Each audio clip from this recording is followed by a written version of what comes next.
Coach, on the road, taking you guys behind the scenes with MLB stars of the game, and I'm over here in the Pirates locker room, and I got the man here for the Pirates. I'm going to let him introduce himself.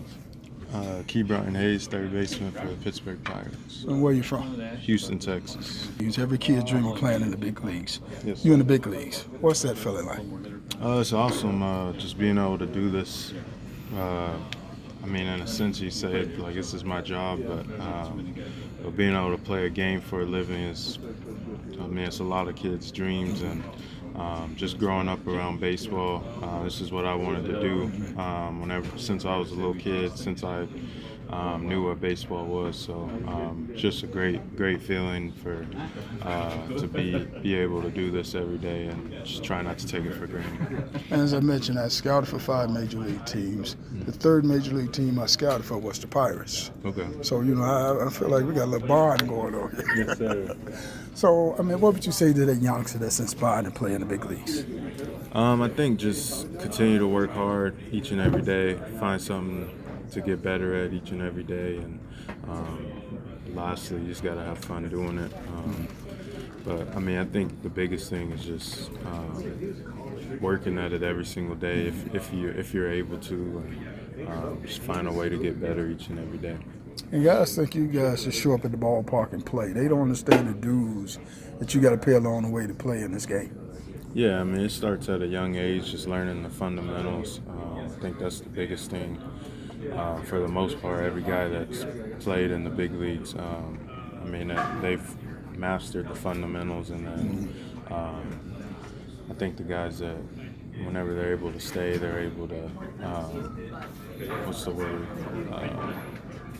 they've mastered the fundamentals, and then just all the routine plays and stuff like that, they're able to do all that at a high rate. So a couple of my coaches growing up always just said like being extraordinary at the ordinary, which is basically like taking care of the routine plays and stuff like that.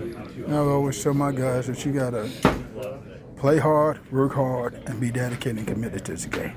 Yeah, for sure. To do anything at the highest level, you definitely got to be dedicated, committed to it. I'm sure there's a few guys that their ability, talent, all that stuff they're able to maybe do the bare minimum, but maybe like a Griffey Jr. But even those guys, people wouldn't think, but they've like just being around the game. My dad playing, all the guys he played with, like he told me Tony Gwynn was hitting like 360 at like a month and a half into the season, and was saying like he didn't feel right. So it's guy like that, Hall of Famer, one of the best to ever do it. That goes to show you how much, if you want to be good, how much goes into playing this game, especially baseball. So since you're going to get ahead of me and bring up your dad, let's talk about your dad. He played in the big leagues, put some time in, paid his dues up here. What type of role did that play for you to get here? Or inspiration? A lot, yeah. Him and I have an older brother that played in the minor leagues, and I think just having them at a very young age, them knowing what it looked like, having me ahead of the curve whenever I was a little kid, helped me for whenever as I got older, and then ultimately now just really just knowing the fundamentals of baseball, knowing the game within the game, all that stuff. I feel like I knew it at a super young age, which I think helped me, because I wasn't always the fastest, strongest, but when it came to like knowing the game and baseball decisions, like I was ahead of the curve with that, which I think helped a lot. Did you hang out in the major league locker rooms as a shorty? No, my dad, he retired. I was 4 when he retired, so I don't. I have 2 older brothers that they were right there in the middle of it. So what was your 60 time? What was your 60 time? My fastest 60, I think, was like a 6'9", but 6'9". I would average like a 7'1", 7'3", even. So yeah, I always knew how to run the bases, and I could still steal bases whenever I was in high school, and whenever I go to showcases and stuff like that. So you was the man, in other words. Kind of. another thing, like my dad and my mom and all them always told me, just because they knew about Latin players and all that, like there's always someone better. You might be the best one on your team or in your area, but there's always someone just as good. So that always fueled me for whenever I went out of town to play. Like I always wanted to be the best one. Who were some of the players that mentored you along the way? Like with the Pirates or just players in general that you idolized, looked up to? Gary Sheffield a little bit. From a young age, got to talk to him a lot. Mike Jackson, Jesse Barfield. Those are both of those guys worked at my dad's a facility in Houston. They worked there back in the day. Ron Jones, I don't know if you know that name. Who else? There's a lot of guys. I mean, I was fortunate to be able to meet a lot of Dusty Baker. He's a really big. Oh, now you go real out the heavyweight. Yeah, he's a really big role model. So yeah, I mean, I always got to be around as I was getting a little older. Like whenever, like he would be in town playing the Astros, he would always let us come in the clubhouse. And, so there's a lot of guys. I'm probably forgetting some names, but were you getting autographs? Were you getting autographs back in the days? A little bit, not really. Okay, you got to draw for them at home. Yeah, I was real quiet back, like whenever I was a kid. So I mean, just being able to meet them and just see them, like that was good enough for me. I never.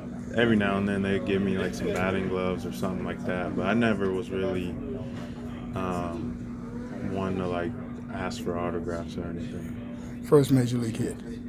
It was 2020 off John Lester, doubled a left field line at home. First major league home run? Dan Winkler. It was the same game actually on my debut. That was always one thing I wanted to do, was hit a home run in my debut, and I was able to. So you got the balls? Yeah, I got both of them. Okay, I'm coming to steal them. Last question. Every kid dreamed playing in the big leagues. Walk in this locker room for the very first time, see your uniform hanging up. What was that feeling like?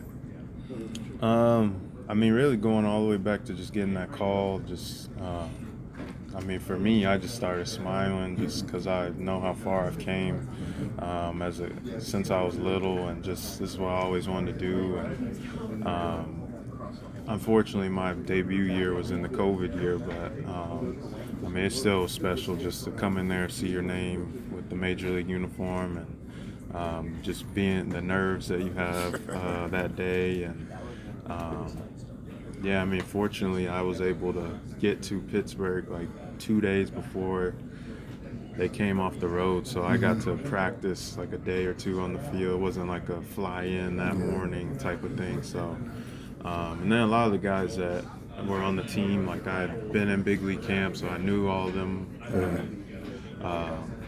from being in the organization. And so, I mean, I was nervous, but I was comfortable at the same time. And I think once I got my first hit out of the way, that was whenever I was like, all right, I belong. And your home run? Yeah. In the same day? Yeah, my first at bat, I grounded out, second at bat, struck out, and then my third at bat, I just remember like, all right, let's be aggressive, like stop thinking, and then I got the hit, and then from there on out, I was good. Did you cry? No, I didn't cry. He cried. No, I didn't cry. I think I just more was just like, man, like finally I'm here. I hit one day, like I always knew one day I would be playing up here, and since I was a young kid, so. Did mama cry? I'm sure know her and cry. my dad. Dad cried. My dad boy for in the sure. big leagues. He's a big crybaby. But, I'll make sure you see this too. He knows. I mean, he's one of my biggest supporters. And then my family, like they've always been there for me. So all the way through since I was a little kid. So. Coach on the road with the man Hayes. Appreciate it. Yes, sir. Nice to meet you. Thanks a lot. Same here. Nice to meet you. We talked about later on in his life, and he was saying about how young men don't play baseball. We had that conversation. So yeah, he'd be honored about what you're doing and having this league and trying to have more interest for African Americans playing baseball, because I heard it was like 6%, and there are a lot of talented African American players out there. They really are. And get you up there for that dedication service. That sounds good. Tell all your family, friends when they watching it to hit that subscribe button. We need 1,000 subscribers.